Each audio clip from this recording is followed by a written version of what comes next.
Olá pessoal, hoje nós falaremos sobre a etnomatemática. Só que antes da gente entrar nesse assunto, eu só quero esclarecer alguns pontinhos sobre a nossa aula de resolução de problemas enquanto metodologia para o ensino da matemática em sala de aula. Pessoal, então, em relação à resolução de problemas, eu vi alguns planos de aula com algumas alunas, compreenderam que seria somente eu utilizar uma história para eu abordar o assunto da matemática. Bom, pessoal, vamos lá. A resolução de problemas não é só eu utilizar uma história ou eu utilizar um jogo para ensinar matemática, mas eu apresentar um problema para a criança resolver. Então, por exemplo, você acertou 2 cones. Você acertou 3. Você acertou 4. Por exemplo, num jogo lá de boliche.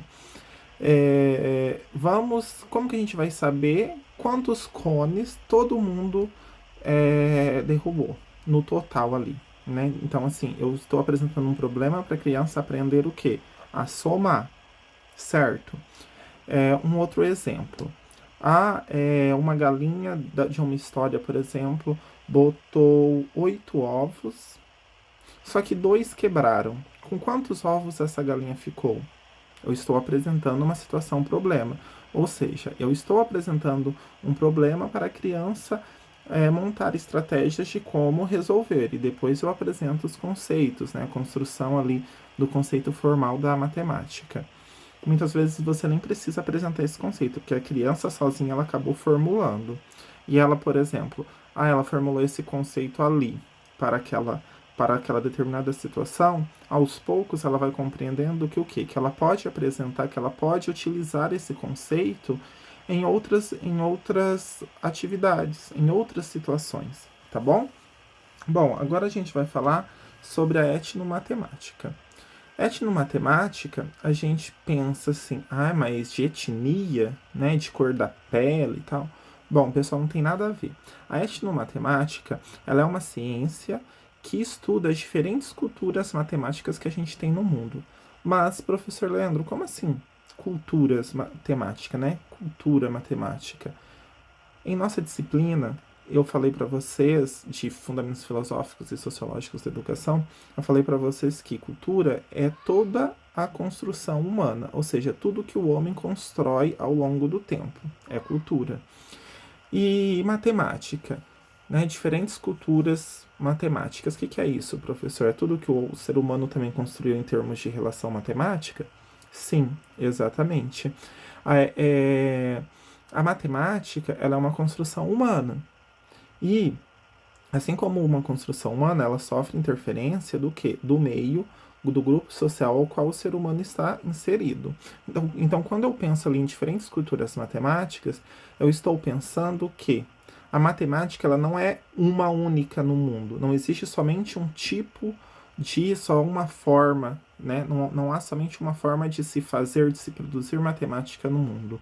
Então, a matemática tem geografia, ou seja, dependendo do lugar, do contexto histórico, social, geográfico, né, que a pessoa está, ela produz um determinado tipo de conhecimento matemático, ou seja, ou ela formula situações matemáticas de uma forma diferente da que a gente tem atualmente, tá? Até porque atualmente a gente tem um tipo de matemática que é ensinado aqui nos currículos formais, a gente tem a matemática eurocêntrica, ou seja, que é um modelo europeu de matemática.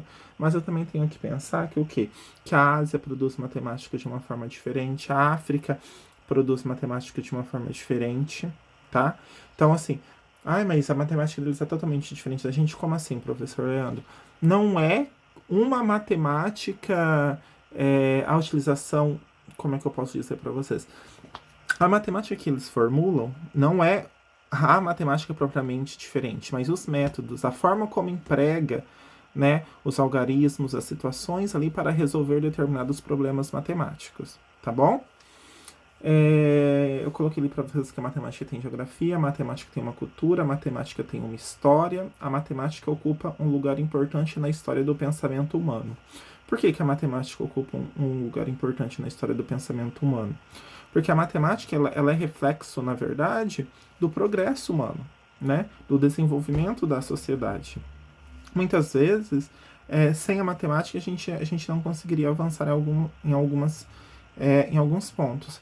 Só dando um exemplo, a arquitetura, né? O urbanismo da cidade, a forma como determinadas cidades são projetadas.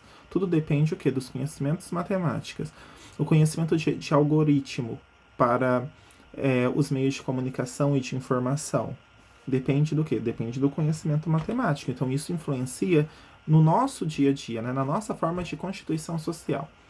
Daí eu coloquei lá no outro slide, no segundo slide para vocês, etnomatemática. Então, eu fiz lá etnomatemática. Ou seja, eu peguei e dividi a palavra para que vocês possam compreender. Então, etno fala do ambiente natural, social, cultural e imaginário. Matem, que é a forma de explicar, aprender, conhecer e lidar com. E tica, modos, estilos, artes, técnicas. Ou seja, compreender a matemática em diferentes culturas. Levar o aluno a conhecer a matemática, não somente esse modelo eurocêntrico que a gente tem aqui, mas levar o aluno a conhecer as diferentes formas de produzir matemática em diferentes civilizações, tá? Depois eu coloquei ali alguns conceitos para vocês sobre a etnomatemática, tá? Coloquei também que ela não se trata de um método de ensino e nem de uma nova ciência, mas uma proposta educacional que visa o quê? Estimular o desenvolvimento da criatividade do aluno e conduzir a novas formas de relações interculturais, ou seja, levar o aluno a conhecer, a compreender diferentes culturas e a forma como essas diferentes culturas também produzem conhecimento, em especial o conhecimento matemático. Se trata de uma vertente que busca identificar manifestações matemáticas nas culturas periféricas e tem como referência categorias próprias de cada cultura, reconhecendo que é própria da espécie humana a satisfação de pulsões de sobrevivência e absolutamente integradas. Ou seja, dependendo da necessidade humana, se produz matemática de uma determinada forma. Até porque a gente viu que a matemática ela surgiu decorrente da necessidade humana de sobrevivência. Então, assim, o ser humano ele produz conforme a situação demanda, conforme o que ele necessita, tá bom? Eu coloquei ali um exemplo para vocês. Durante uma aula de matemática, um aluno pergunta ao professor: Professor, meu pai me ensinou a fazer essa operação de outro jeito. Eu posso utilizar deste método? O professor responde: não, a operação precisa ser feita como foi ensinada. Esse professor ele está levando em consideração os conhecimentos trazidos pelo aluno de casa ou de outros ambientes? Não. Né? Então, ele não está valorizando a produção humana, ele não está valorizando o conhecimento do aluno. E a etnomatemática é justamente uma postura completamente diferente desta. Por quê? Porque ela busca já valorizar os saberes já adquiridos pelo aluno, tá bom? Então, a gente tem como pontos positivos a interação entre aluno e ambiente, facilidade de aprendizagem, motivação e conhecimento da cultura do aluno. Pontos negativos. Muitas vezes o receio da cultura, o receio como foi ensinado e até a ausência de atenção, tá? Daí, como atividade, eu vou pedir para que vocês pesquisem. Tem no Google mesmo, tá? Vocês vão pesquisar algumas estratégias para se utilizar a etnomatemática em sala de aula, ou seja, algumas situações. Eu vi, por exemplo, que dava para usar utilizando a brincadeira de pipa. Eu vi um outro exemplo, que tem um vídeo aqui complementar que eu vou passar para vocês, que a professora estava utilizando as cédulas. Então, armou levou as crianças, na verdade, no supermercado, para fazer compra, para que elas compreendessem, por exemplo, como se utiliza o dinheiro.